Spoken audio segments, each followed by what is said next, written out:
In the last lecture, we had a first look at combinators, at one combinator to be precise.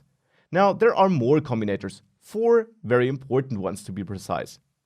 Now, combinators allow us to be more clear about our rules and select elements by passing more information to the selector.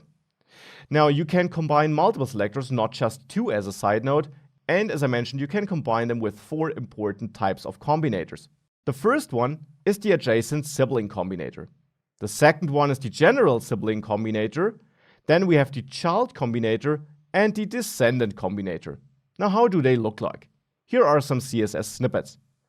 The first one, the adjacent sibling, is added by adding a plus between the selectors you want to combine. And again, these could be more than 2. You could add more to this list. So it could be div plus p plus a to select anchor tags that are well connected to the paragraph in div, but how are they connected? That's something we'll explore in just a second. General sibling uses the tilde sign here between the selectors we want to combine. Child uses a greater than sign, and descendant uses a white space. This is the one we used in the last lecture. Now, what do they do in detail? The adjacent sibling selector simply is defined like this. Again, you could, as for all selectors, combine multiple ones. And it simply assigns a style as shown in this example. Here we set a red color. It assigns it to all paragraphs that directly follow a h2 tag, which is why the first and last paragraph get the red color here, and the second one doesn't. Because the second one follows a h3 tag, which is in between the h2 tag and the paragraph, and therefore it's not a direct sibling of the h2 tag. The plus requires a direct siblingship, so to say, though, and therefore only direct siblings get the red color.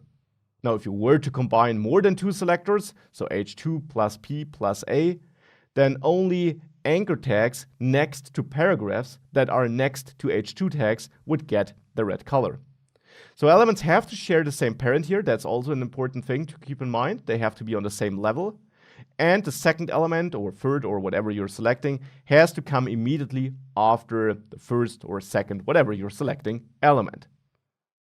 The general sibling selector is connected to that, but more flexible. It looks like this. This is the syntax. And here's a code snippet. Here, all paragraphs get the red color, even though the second one doesn't directly follow a h2 tag. For the general sibling, it's only important that there is a h2 sibling. Doesn't have to be directly in front of it, just a h2 element on the same level as the paragraph in this case. This is the general sibling.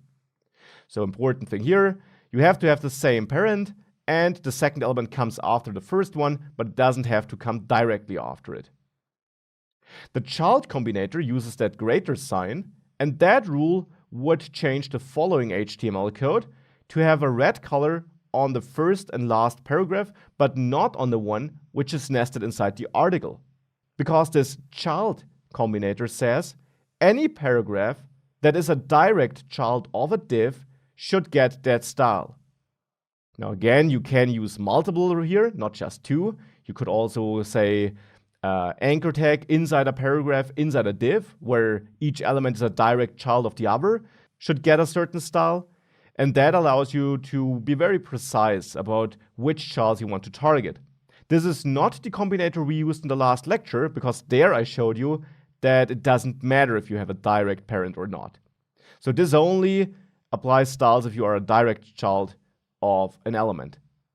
The last one, which is the one we used, is the descendant combinator, just a white space.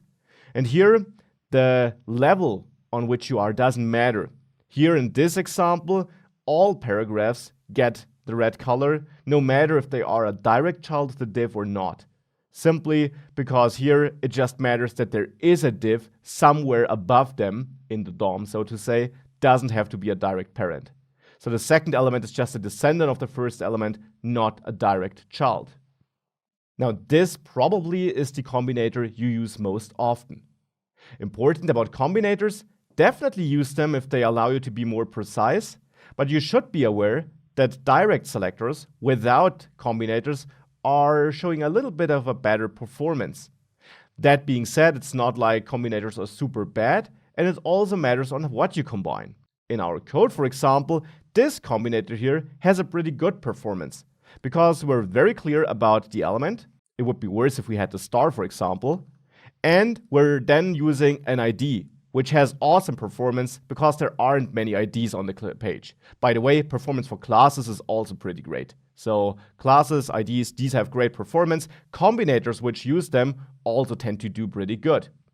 So combinators can be really helpful.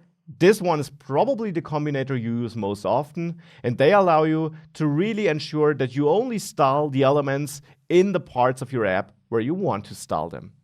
Now let me comment this out again, and let's continue.